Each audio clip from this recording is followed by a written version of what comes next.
It says on, he lists his accolades way later in his bio. He's got a bunch of other stuff. What is a PFWA member, Jason? By the way, welcome to the program. Sorry for that bumpy introduction. No problem, guys. It's good to be here. Yeah, Pro Football Writers of America. I recently just got added in with, with a bunch of people that I've always looked up to. So that's woo, pretty cool. Woo, woo. Thank Congratulations. Thank also you. writes for Niners Nation, and check out the podcast. It is on Twitter at Sprint Right Pod. You can follow him at Jason Aponte 2103. What is 2103? Is that when you started the account? I'm a very inquisitive person. Forgive me.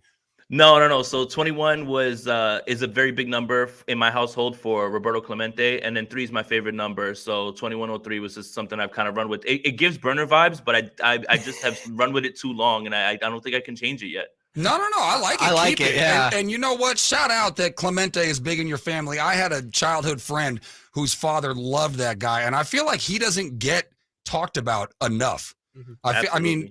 I mean, when he does, obviously people hold him in a high regard, but man, his story and what coulda, shoulda, woulda been obviously ended tragically. But when it comes to this week, Jason, and am I being wrong here? Am I being silly in thinking that this is going to be a cakewalk for the Niners? I know Shanahan came out and said that the Cardinals should be 3-0, and they've obviously been competitive in all the games that they've played, including coming back and beating Dallas, which was a big upset. But do you see this being a closer game? Because the people in Nevada see it as a 2-touchdown game.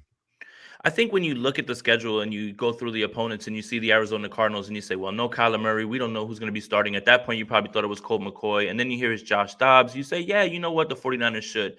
But I do want to warn against the whole cakewalk thing. I think, when you watch Arizona, be competitive in all these games, they absolutely had a chance to win all of them. Obviously, you can kind of make the comparison to the 2017 49ers, in which they lost a lot of games, but they were in a lot of games, which kind of told you that they were on the cusp of doing something. And everybody kind of had it in their mind that Arizona's going to tank.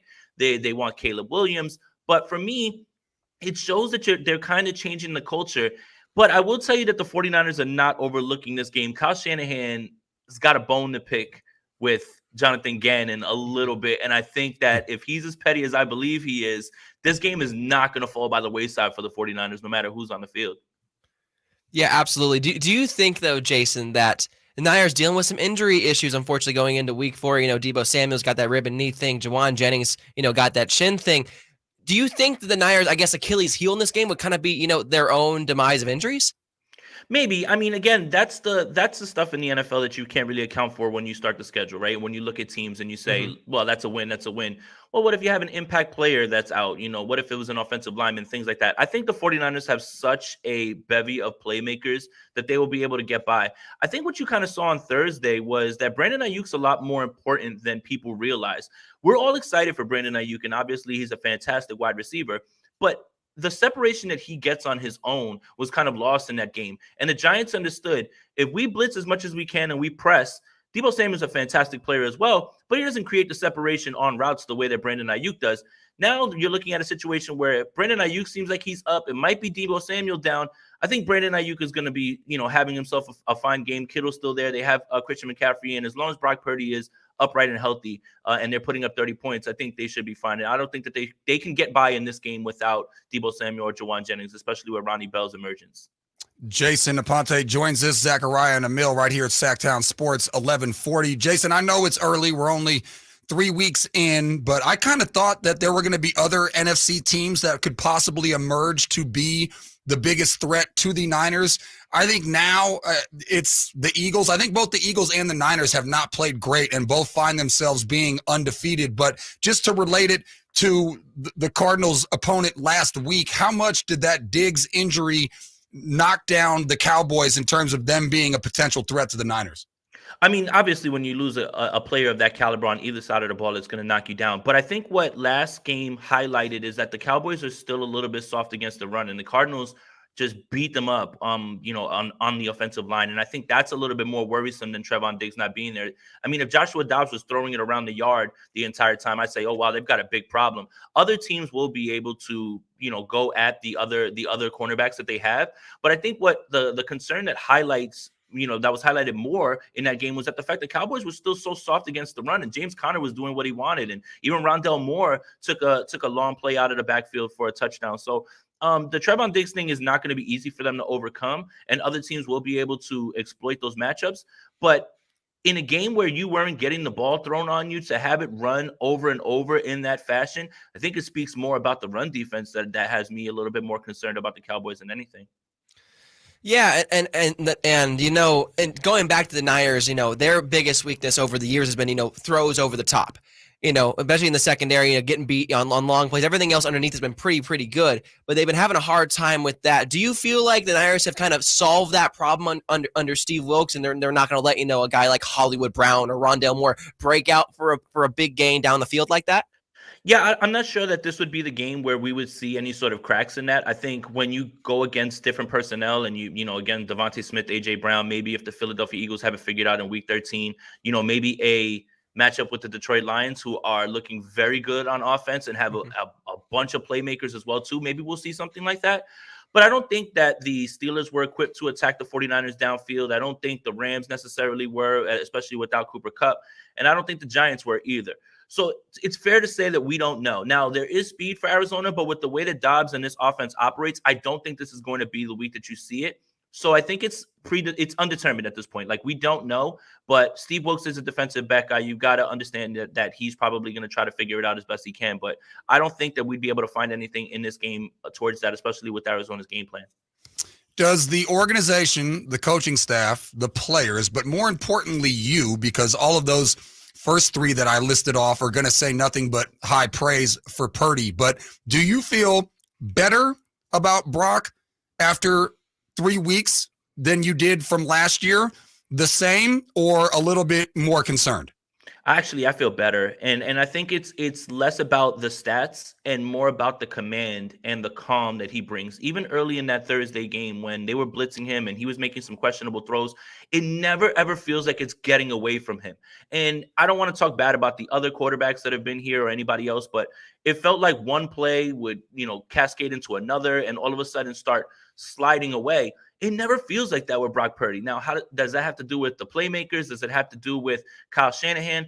I think a lot of it has to do with, one, we've wiped away all of the concerns with injury. And now, two, you're watching a young man who is overcoming bad games and they're still putting up 30 points. He still hasn't played his best game, I believe. And this offense hasn't played their best game. I think that's what really should have people excited more than anything.